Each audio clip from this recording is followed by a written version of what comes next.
आलास तू विक्रांत? आजोबांची तब्येत कशी आहे? ठीक आहे, स्टेबल. रात्रभर तिकडेच होतास का तू? मला कधी झोप लागली माझं मलाच कळलं नाही. डायरेक्ट आत्ता जाग आली आहे मला. तुला तिकडून लवकर नाही निघता आलं? नाही म्हणजे तिकडे थांबणं गरजेचं होतं का? काय गरजेचं आहे आणि काय नाही हे मला कळतं मोनिका. आणि तुझ्या आजोबांसाठी इतका वेळ थांबलो होतो मी तिथे, कारण त्यांच्या या त्रासाला मीही कुठेतरी जबाबदार आहे असं मला वाटलं म्हणून. आणि त्याही पेक्षा ते माझे कोणीतरी लागतात म्हणून. ते माझे सुद्धा कोणीतरी लागतात विक्रांत. आजोबांची तब्येत बरी नाही पण मला तिकडे कोणीच बोलवलं नाही. या गोष्टीचा त्रास मला सुद्धा झालाय आणि ह्याच्याबद्दल मी तिकडे जाऊन त्यांना जाब विचारणार आहे. त्या आजारी माणसाला तू जाब विचारणार आहेस? घरातले लोक जे आधीच टेन्शन मध्ये आहेत त्यांना तू जाब विचारणार आहेस? तसंही तुझ्याकडनं काय अपेक्षा ठेवू शकतो आपण? मग मी काय करायचं विक्रांत? आजोबांची तब्येत डाऊन आहे पण मला कोणीच सांगितलं नाही ना. मानसीने तुला फोन करून बोलवलं का? तिने मला बोलावलं त्याची दोन कारणं आहेत. पहिलं म्हणजे मी डॉक्टर आहे आणि काल तिच्या आजोबांसोबत मी होतो. आणि दुसरं आजी आजोबांना माझा आधार वाटतो म्हणून. आणि मी कोणीच नाहीये त्यांची. I don't understand. सगळे मला असं का वागवतायत? आणि मी जाब नाही विचारायचा विक्रांत? जाब विचारण्याचा अधिकार कुणाला असतो माहितीये? ज्याला दुसऱ्यांच्या वागण्यामुळे त्रास सहन करावा लागतो ना त्याला. तुला मुळातच तो अधिकार नाहीये, कारण तुझ्या वागण्यामुळे बाकी सगळ्यांना त्रास होत असतो.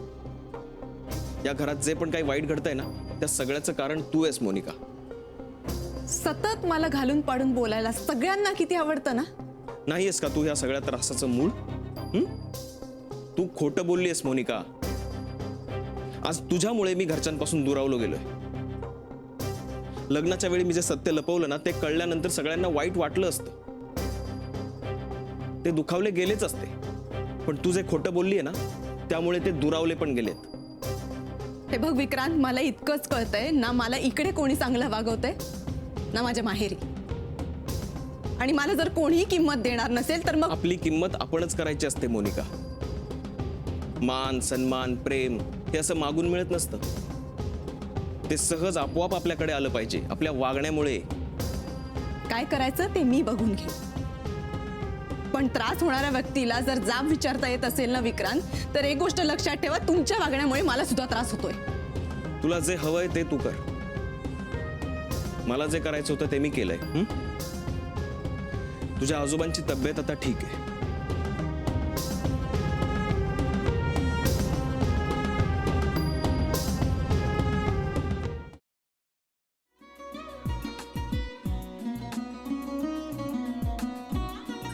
लावू का?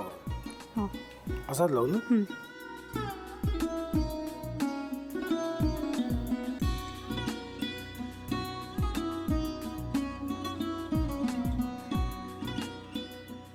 आता काय करायचंय? आता आपण ड्राय स्टफिंग दुसरं काय करणार आपण त्यात? आपण ह्याच्यात मेयोनीज न टाकता बाकीचे सगळे साहित्य टाकायचे. अच्छा, हे सगळं. ऋतू, माझा तर विश्वासच बसत नाहीये. म्हणजे अगं बहिणी आमचं लग्न व्हावं म्हणून किती प्रयत्न करत होती आणि ते सगळं करताना की शिवच्या आम्हाला माहिती पुरवते. नाही, मला नाही वाटत. गौरी खूप चांगली आहेस गं, म्हणून तुला सगळं जगत चांगलं दिसतं. पण शिव उगाच बोलला असेल का? त्याच्यावर विश्वास नाहीये का तुझा? शिववर पूर्ण विश्वास आहे मी माझा. पण तो आता हे जे काही करतोय ना, म्हणजे निशा बहिणी समोर त्या राधिका सोबत फिरण्याचं नाटक वगैरे, ते त्याचा काही उपयोग होणार नाहीये. अगं असं कसं म्हणतो? अगं नीलिमा, जतीन भाईंचा कॉल आहे. हो माहितीये. रिसीव कर ना. अगं बघ कट झाला. आता तू रिसीव केला नाहीस म्हणून ते मला करतील. अबा पुन्हा आला बघ. घे बघू. हे एक ना एक दिवस घडणारच होतं. आता मला कळलं तुम्ही 2 दिवस झाले काय सांगत होता ते.